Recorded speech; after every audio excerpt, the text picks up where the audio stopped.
Hello dear friends, subscribers and guests of my channel. In this video I want to show and tell you how to delete Google account permanently. Please put your like, subscribe to my channel and share this video with your friends. Let's get started. So, first we need to go to Gmail application. After that, click on our avatar and click Manage your Google account.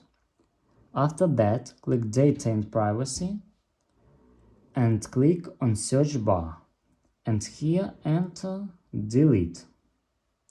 Click Delete your Google account here and after that you need to enter your password, click Next and that's all. If you enjoyed this video and found it helpful, please put your like, subscribe to my channel and share this video with your friends. Bye bye everyone, see you later.